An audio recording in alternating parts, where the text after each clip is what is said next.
Welcome to the Unitarian Universalist congregation at Montclair. My name is Markus Haug. My pronouns are any that you choose.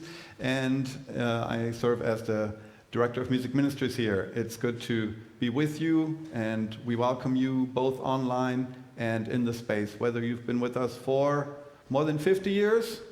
David, how long have you been coming here? Or if you're brand new, it's good to have you here. I'm joined today by music intern Juliana Lombardo on guitar, and our hymn leaders are Glenn Rombo and Amy Brabson. And come on forward. We're going to start again with Ubi Caritas, the Latin chant from Taizé that translates to where there's charity and love, there's God, there's divine energy, there's community. And we invite you to rise in body or spirit to join us.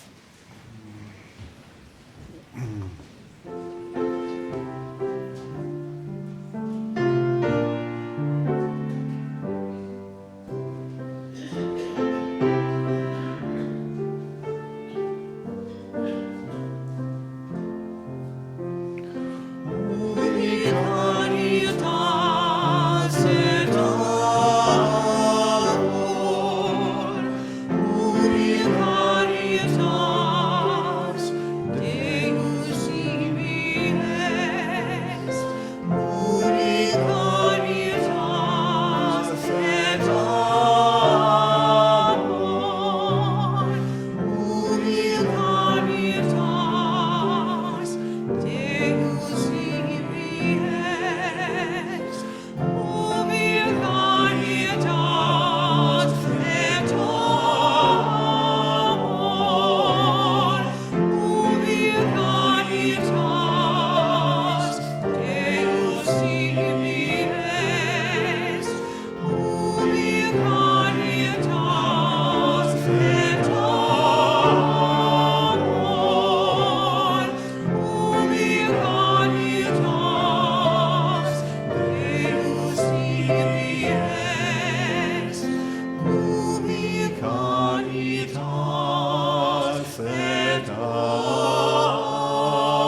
Please have a seat.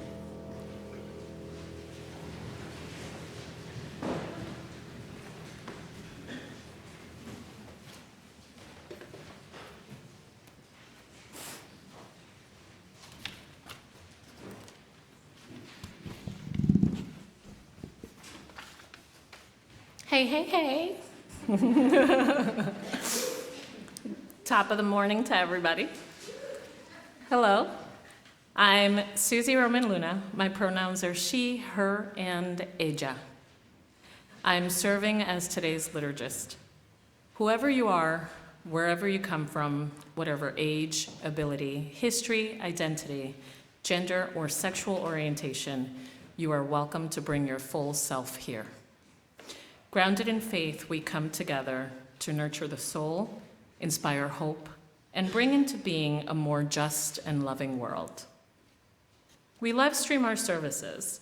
If you wish to ensure that you're not seen by paparazzi, you can choose to engage from the narthex or the balcony. And we would like to thank Pat Patrick for today's beautiful chancel display. Are you a newcomer? Are you a newcomer? Interested in becoming a member of this bold and beautiful community? Join us for Pathways to Membership class Saturday, January 28th at 10 a.m. Please find the registration link on your This Week at UUCM email, or contact us for our, contact one of our ministers. Did you know that while we're here, our children and youth are engaged in classes all around this building? Want to know more? Do you want to contribute? Do you want to participate? I hear yeses all around. Contact Judith Hogan, our Director of Religious Education, at jhogan@uumontclair.org.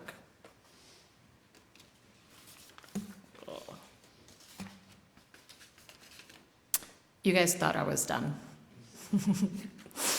The 8th principle focus team is seeking your voice and your opinions. We want those nays and those yays, all of it. We're asking for all of your feedback. We're counting on your response so that our report, which is anticipated at the end of the congregational year, is informed accurately and comprehensively by all of your voices. Please let yourselves be counted. There's no right response. The team is meeting today in the Alliance Room through these doors at 11:15. So as soon as you get your coffee from Connection Cafe, find your way into the Alliance Room to participate. And again, please see your This Week at UUCM bulletin, which looks like this, for more information. And now, we'd like to welcome 2 covenant group leaders for our congregational connection.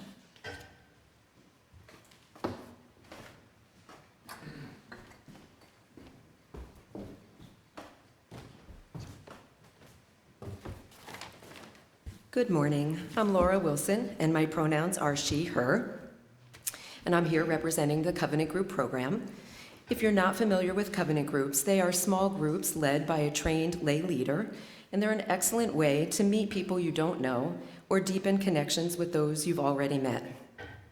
There are groups called Soul Matters that use the monthly themes to guide rich discussions, and there are a number of interest groups, and they are Art and Soul, Food Diplomacy, the UU Men's Covenant Group, New to the U, Our Positive Place, Poetry, and Writing as a Spiritual Practice.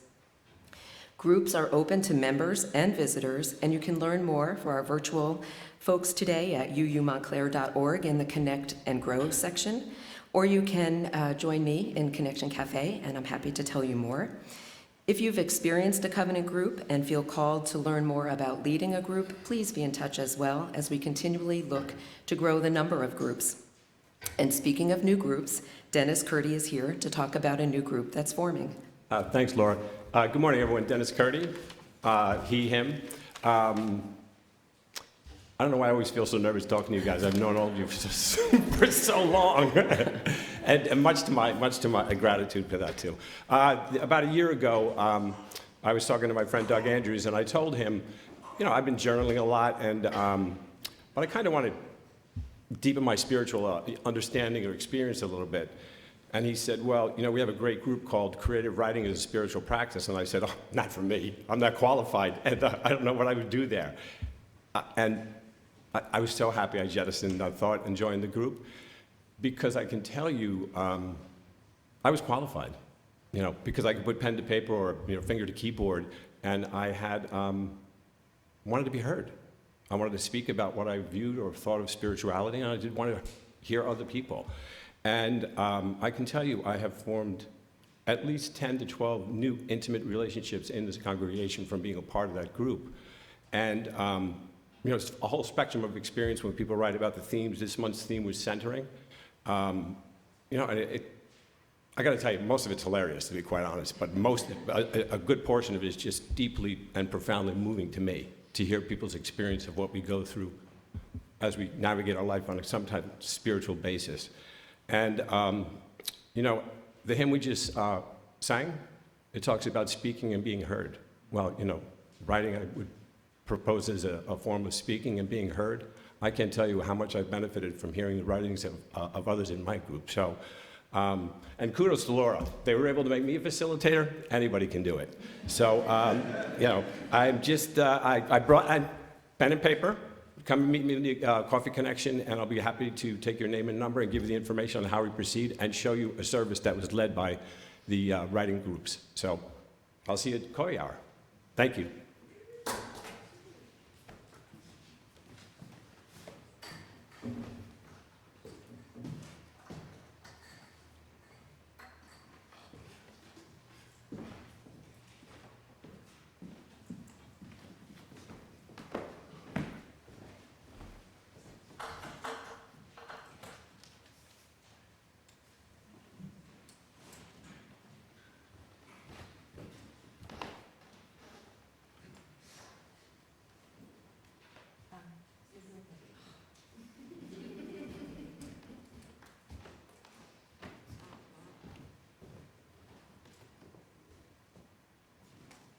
Welcome to improv.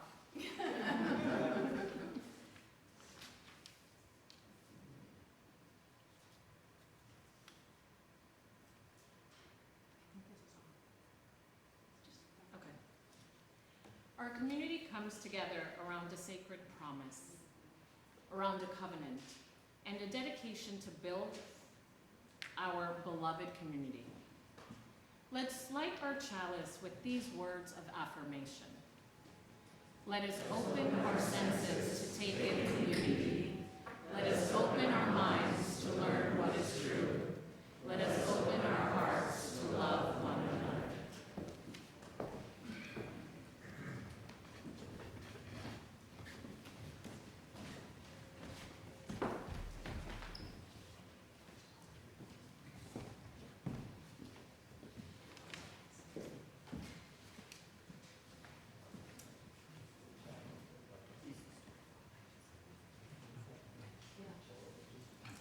Today's story is adapted from the Jataka, a vast collection of Buddhist folklore about previous incarnations of the Buddha, both in human and animal form. Once upon a time, on the outskirts of a big city, there stood an old temple. One day, an old monk who ran this small temple decided to teach his young student monk a lesson. I am growing old and slow. I can no longer provide for the needs of the temple as I once did. I know I have not yet taught you to work for money, and so I can only think of one thing. I want you to go into the city and follow those rich people. When no one is looking, and only when no one is looking, you must steal their purses from them. Master, you have taught me that it's wrong to take anything that does not belong to us. Yes, indeed I have. It would be wrong to steal if it were not absolutely necessary. And remember, you must not be seen. If anyone can see you, you must not steal. Now go. The young monk did not move. Why aren't you going? Do you not want to help? I do, Master. But you said that we had to steal without being seen. I know that there is no place on earth that I would not be seen, for I would always see myself. Excellent! That is just the lesson I hoped you would learn. That day, the young monk learned that we always have a choice to do the right thing. The end.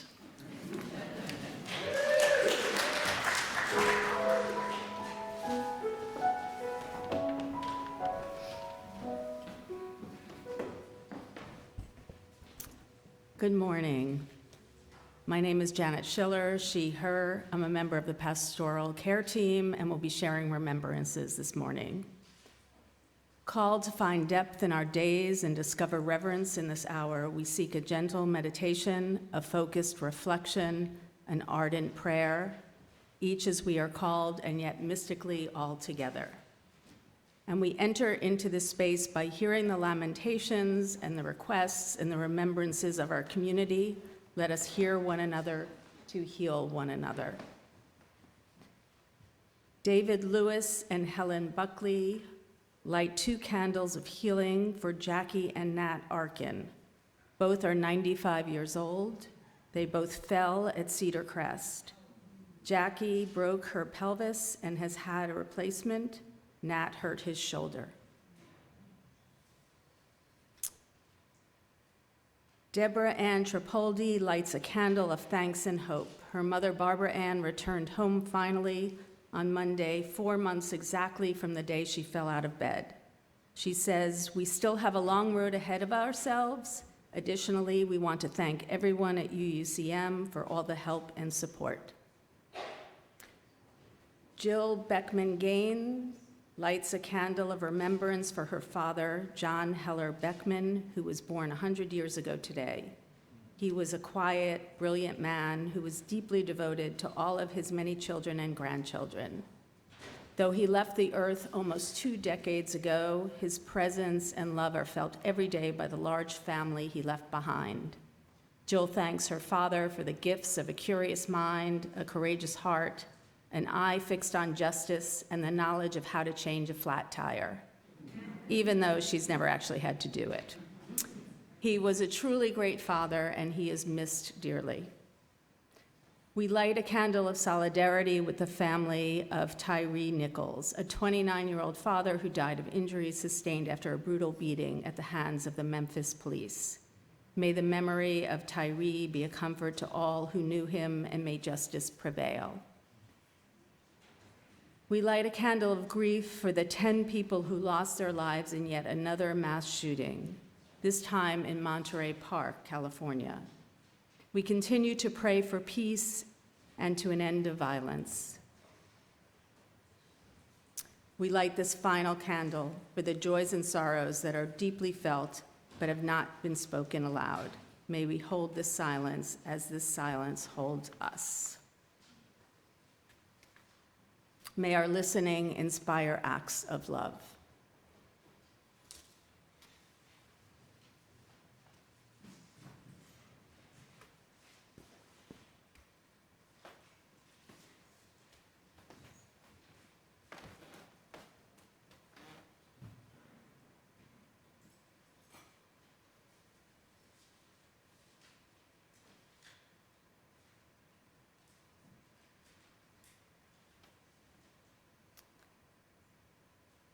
Today's prayer is an embodied meditation for all of us.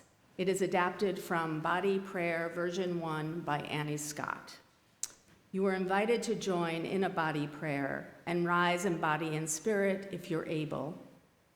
If these gestures are difficult for you for whatever reason, just focus on your breathing and intention. I will show you the motions, then we will do it twice more in silence. We begin with our hands in front of us in a prayer pose to find our inner quiet. We raise our arms high to open ourselves to the Spirit of life, God of love. We bring our hands to our hearts to affirm the strength of our inner voice, to offer our kindness and respect. We extend our hands out in front of us to offer to others and the world all that we have to give. We lift our hands up high over our heads, reaching out to the world, being open to all it might offer us. We bring our hands down, gathering in the gifts and bringing them to our heart.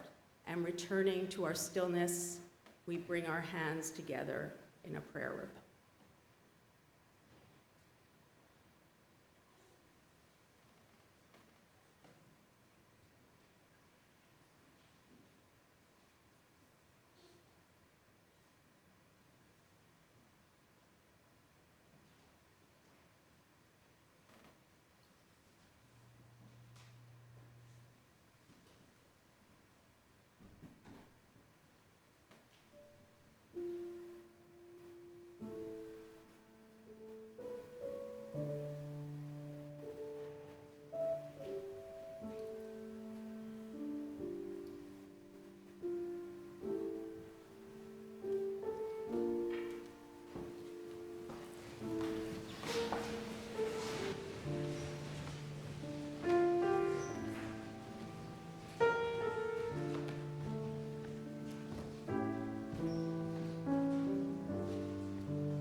probably the most movement I've had in all week. Thank you, Janet. Thank you. And we return again from receiving to giving. 80% of what you offer will care for our congregation, and 20% will support the Apostles' House. The Apostles' House is a nonprofit, non-sectarian organization devoted to providing comprehensive social services to homeless women, children, individuals, and families at risk of homelessness in Newark and Essex County. Apostles' House is a place where those on the margins can transition to more stable housing environments and become self-sufficient through an empowering environment. Ushers, please come forward.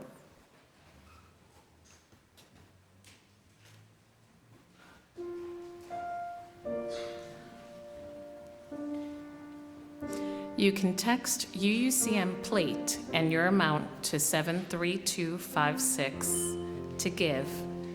Mail us a check with Apostles' House in the memo, or simply place your gift in the offering basket.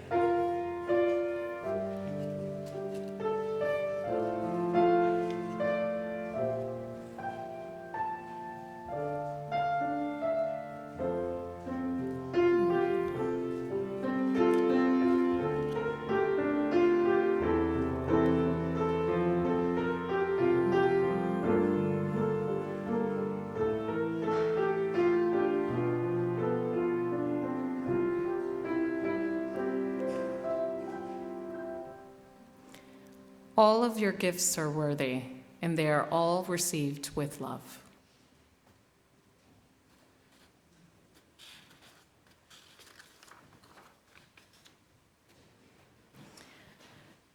Reverend Dr. Sofia Betancourt was nominated last November to be the next president of the United States of America. I wish.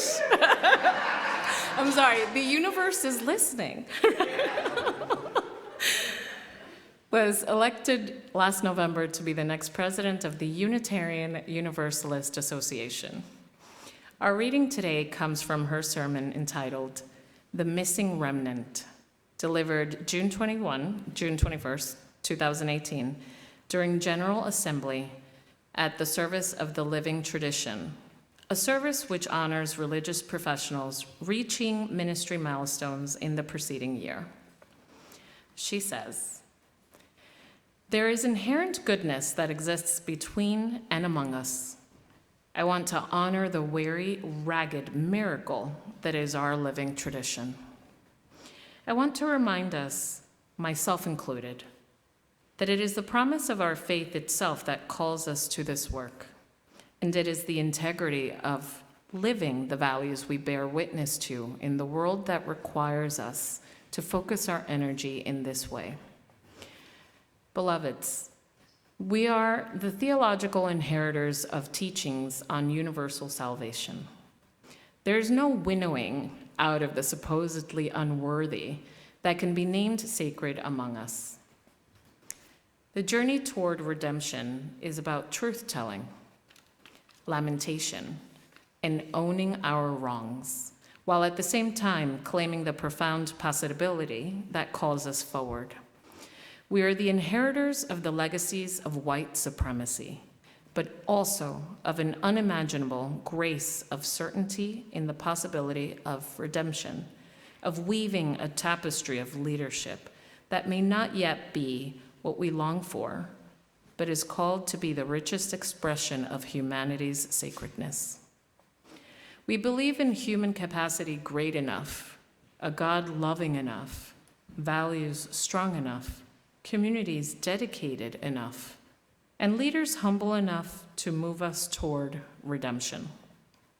And I think we know that redemption is a shared ministry that means everyone, that elevates all, that seeks out the suffering, neglected places of the world, and breathes the holy back into them.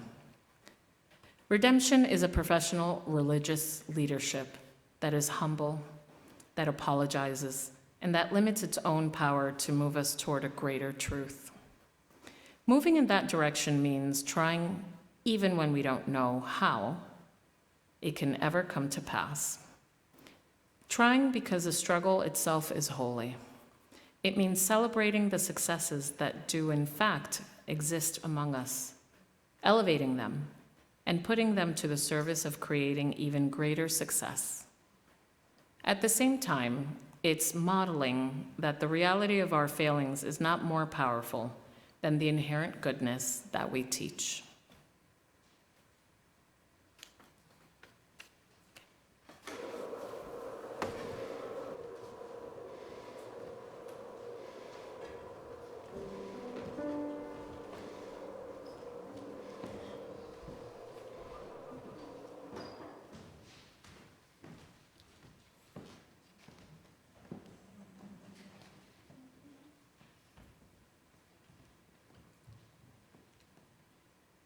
It's a mighty long way, ooh, from over yonder, ooh. It's a mighty long way, ooh, from there to here. We're gonna take it, oh yes, one step at a time, so that we can make that walk from there to here. What can we see outside our window? It's a whole lifetime from there to here. All those people who gave their sweat and their blood so that we could make that walk from there to here. It's a mighty long way, ooh, from over yonder. Ooh, it's a mighty long way, ooh, from there to here. We're gonna take it, oh yes, one step at a time, so that we can make that walk from there to here. Every child born is a revolution, is a revolution, with a song inside. Some won't hear it, oh some hear nothing else. They sing night and day just to keep that song alive. It's a mighty long way, ooh, from over yonder. Ooh, it's a mighty long way, ooh, from there to here. We're gonna take it, oh yes, one step at a time, so that we can make that walk from there to here. Now when you've got a dream, you've got to stand up and shout it, shout loud and clear. What's that I'm hearing? It's the voice of the people singing that we will make that walk from there to here. It's a mighty long way, ooh, from over yonder.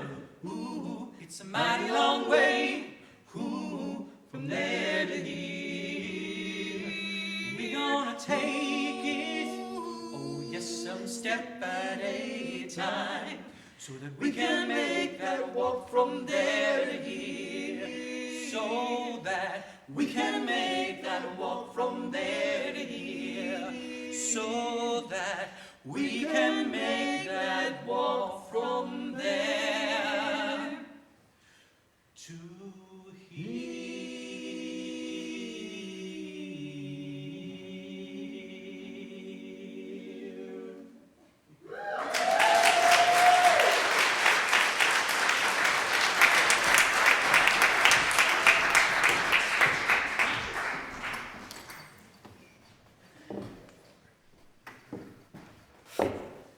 That was amazing. Thank you, Marcus, hymn leaders. You know what's cool about knowing even a little bit of UU history? When we're asked about our faith tradition, say at a dinner party, we can respond by making reference to figures from history, science, literature, philosophy, people that everyone, not just UUs, know about. Not just people like Thoreau and Emerson, that's easy, but Charles Dickens and Sylvia Plath, Paul Newman and Gary Gygax, the inventor of the game Dungeons and Dragons, architect Frank Lloyd Wright, physicist Linus Pauling, philosopher Bertrand Russell, and my personal favorite, P.T. Barnum, just to name a few. I could go on. When I was new to Unitarian Universalism, I used to do that a lot. Enthusiastic about my newly discovered faith, dropping names, perhaps to encourage others to take a look. Was I wrong to do that? Is this all there is to our faith? A static monument to larger than life, mostly white, mostly old, mostly men? The history of Unitarian Universalism is not simply a victory march. It is full of both and, holy and unholy, errors and inspiring ideas. As Reverend Betancourt said, we just heard in the reading, our living tradition is a weary and ragged miracle. A weary and ragged miracle. I happen to believe that the key to the future of our faith is understanding our UU past, what all the flaws and all its strengths. So today, I want to talk about a couple of fragments of this UU past, but I want to talk about them in a way that makes sense. Not simply as a parade of big names, but a parade of meaning. So how do we journey to the center of our muddled past and hold the promise of our faith? One way to do this is by engaging our curiosity about history, our willingness to hold judgment, and to live into this both and. And these are not the only stories where we need to hold the both and, these two that I'm about to say. I invite you all to engage your curiosity about other different stories, and I promise you that you will find complexity present no matter where you look. Even here in Montclair, there is good and not so good history. Just ask the archive volunteers. They will be more than happy to engage and guide you. The 100 years that go from 1770 to 1870 are eventful in the history of our UU faith and in the history of America.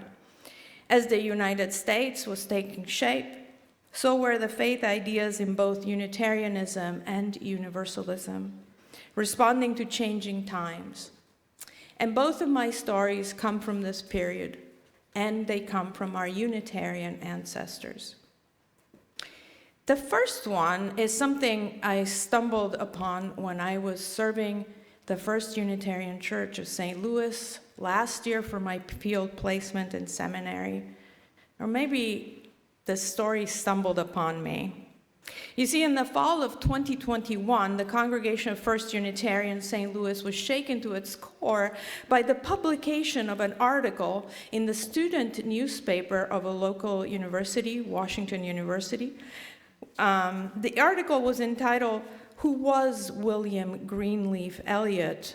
And it was a report of new historical findings about the founder of First Unitarian Church, who was also the founder of Washington University in St. Louis.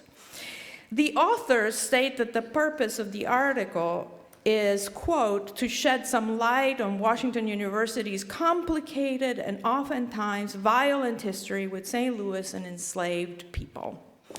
According to the article, quote, Eliot was much more concerned about keeping the peace for the white moderates and his many social projects than he was about seeking justice for enslaved black people.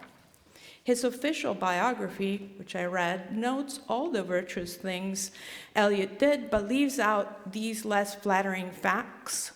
so they were seemingly lost to history, unless we're curious. If we are curious and willing to go beyond what we know, Eliot's actions and writings are independently verifiable. For example, we can read some of his sermons online, or we can find the story of how Reverend Eliot in 1857 pulled his congregation from membership in the Regional Association of the Unitarian Churches because the conference was about to come out in favor of abolition of slavery.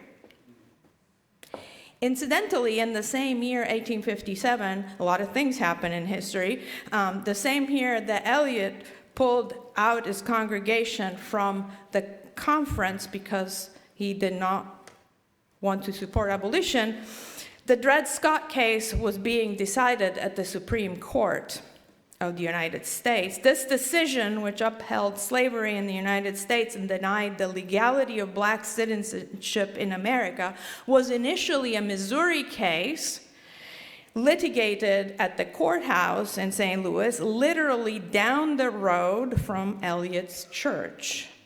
He couldn't have been oblivious to it. How did he feel about that? His sermon around that time carefully sidestepped the issue.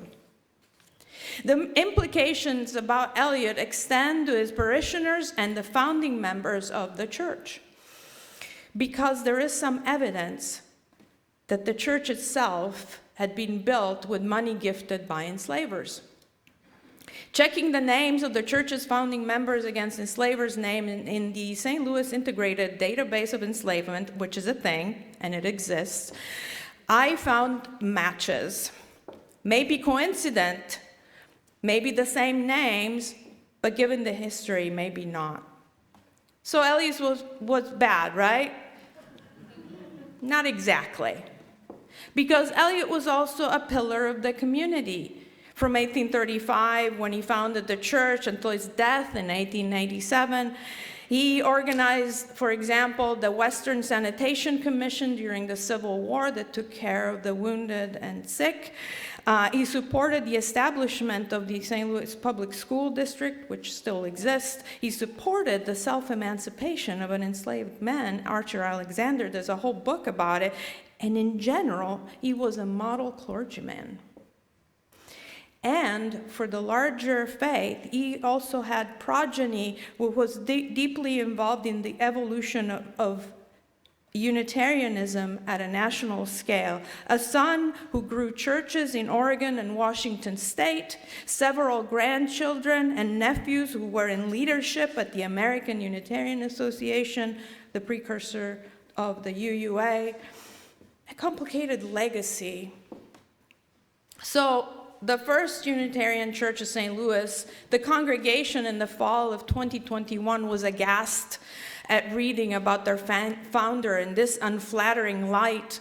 After the publication of this article, two factions formed: the "aha, I knew it," and the "what? They're trying to cancel Eliot with some woke BS now?" And hey, for both sides, it was hard to hear that the hero of their faith, the founder of their church, was flawed, so they reacted very strongly to the news. Deep listening sessions were held to discuss the new information in the article. There were many questions, lots of opinions. How can someone who supported self-emancipation of Archer Alexander, an enslaved man, be anti-abolition? Some defended Eliot by saying that it was different times and that we must judge according to the morals of his times. Some said he was more progressive than most for those times. Well, it wasn't for me to disagree right then and there, but this kind of justification bugs me because it takes away agency and denies the fact that we always have a choice. And we know that at the same time that Eliot was ministering in St. Louis, other Unitarian ministers chose differently and not just in liberal New England. In the neighboring state of Kansas, at the same time as Eliot was in St. Louis, Reverend Ephraim Newt was at the First Unitarian Church of Kansas City.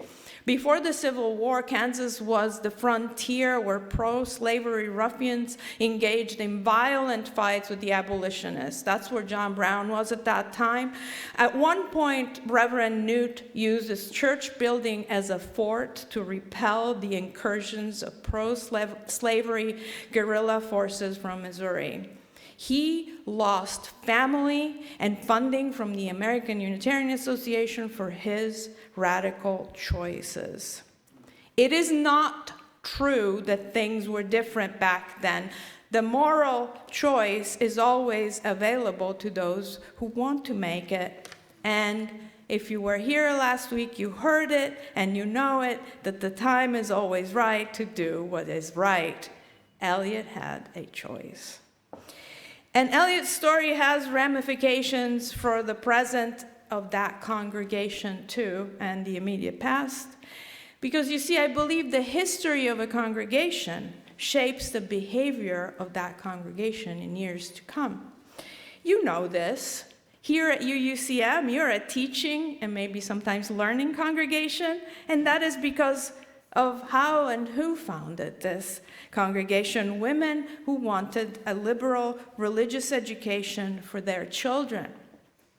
And that, and you, are an example on the functional side of things. But what of a congregation who is more intent at venerating their founder than it is willing to listen to past history and claim accountability for it? The influence of the white moderate founder of First Unitarian St. Louis was present for decades, I dare say centuries, and made it impossible for the congregation, which is located very close to that red line that divides wealthy St. Louis and wealthy and white St. Louis from low-income and black St. Louis, to care for the most vulnerable of their neighbors. The only way to come out of the prison of our past is to own it. And so in a way, the people at First U are lucky that this article came out. It was an opportunity to air out some old history. They're also lucky that their current minister is skillfully guiding them towards owning their past, warts and all. And I'm happy to say that by last May, when I left, they had started taking the first tentative steps towards accountability. The past can claim our future if we don't own up to our mistakes and repair the harm done. The past can claim our future if we ignore it. The next fragment of history came to me because I'm such a fan of Louisa May Alcott. Louisa and her family were part of the Transcendentalist movement. And this movement is a prime example of the both and of UU history, of our past bringing us the legacy of white supremacy, but also bringing us some great spiritual ideas that form the basis of our faith. Both and. Confronted with the individualistic flaws of the movement, I didn't know how to defend one of my favorite authors. But I know, because I read it, that, for instance, Little Women isn't just a good story. It contains many good messages about class, about othering, about making moral choices and being part of a community. I knew that there must be some good in the Transcendentalist movement and the things that I learned from that book. I just didn't know how to find it until in my UU history class, I read this book, Eden's Outcast by John Matson. It's 500 pages. I can show it to you after service. This is the biography of Bronson Alcott and Louisa May Alcott, a father and daughter.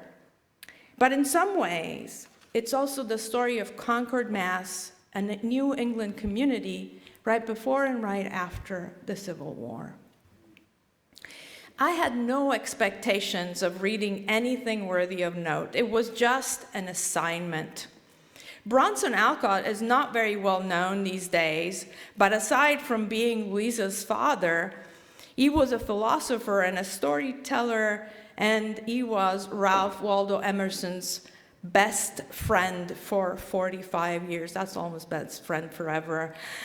I thought the book would be a hagiography, a life of the saints, that I wouldn't find a way to relate to it and to relate it to the reparative and liberating message of contemporary UU theologies. This is when being curious and going deeper was helpful.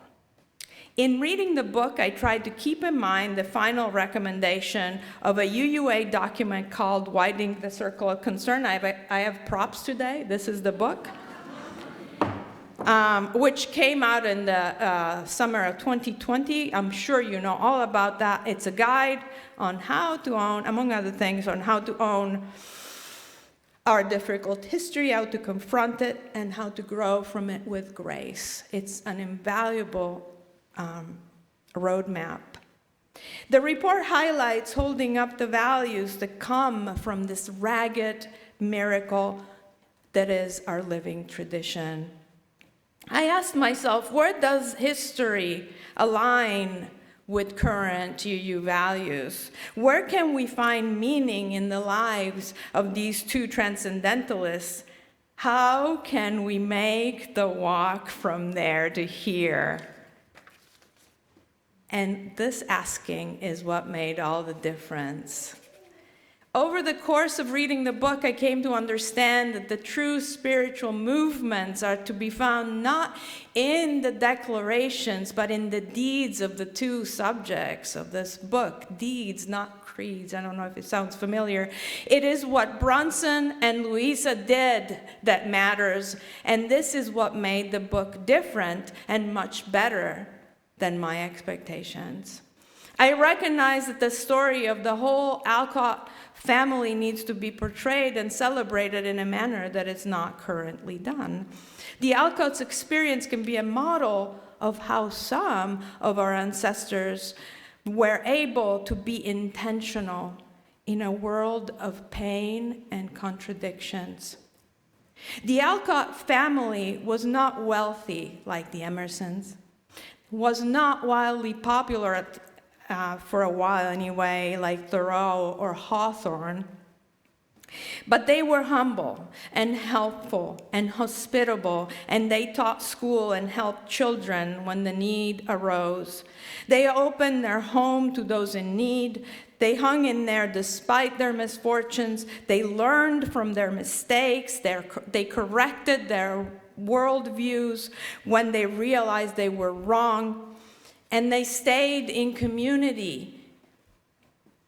I came away from the book having learned three things that showed me how this biography can teach us about our current time. One is the realization that community can be within reach where we are, and we don't need to create utopian societies to feel more connected to each other and to nature. The second is that universalizing or idealizing also decontextualizes and dehumanizes, and therefore we should be careful of how our idealism informs or perhaps deforms our real life. And last but not least, their history showed me that in the fight for justice, one practical gesture towards the oppressed is worth more than 1,000 well-meaning words. The commitments we use are called to hospitality, common sense, empathy, compassion, self-awareness, continuity, humility, restoration, can be used as a map to guide us to the interpretation and meaning in the lives of our faith ancestors. When looked through this lens, the difficult story of the Elliott parsonage can help us realize that people are not just sinners or just saints. And for the sake of beloved community, being honest about our history is not a big price to pay, even when it comes with a little disillusionment about our heroes. And when our UU commitments infuse our understanding, the story of the Alcoholics shows us that it is always possible to see a point of practical helpfulness, kindness, and inclusivity in our ancestral history. This is what it means to redeem our history, trying to do better than what came before us while honoring what is possible to honor about it, and being honest about our darker past. It is a tricky line to straddle, but it is this very striving where we can find the holy in the promise of our faith. May it be so.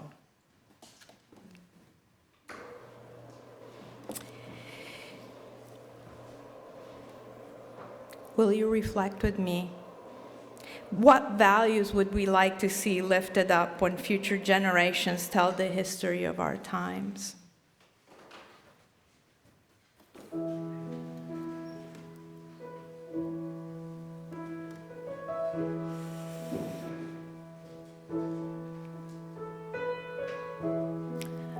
Our closing song is number 140, Hail the Glorious Golden City.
Louisa May Alcott famously said, "I don't want a religion that I put away with my Sunday clothes and don't take out till the day comes around again. I want something to see and feel and live day by day." So this week, may we make a point to honor each day with its ups and downs. May we see the holy in all things and find peace in our hearts. Go in peace.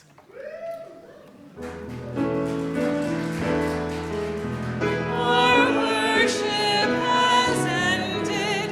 Let our service begin. Go in peace. Go in joy. Go in love.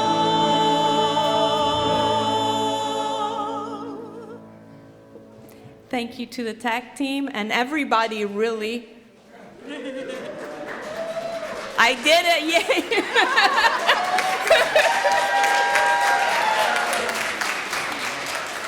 Connections Cafe, through these doors.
Right. Oh, good to see you, Sil.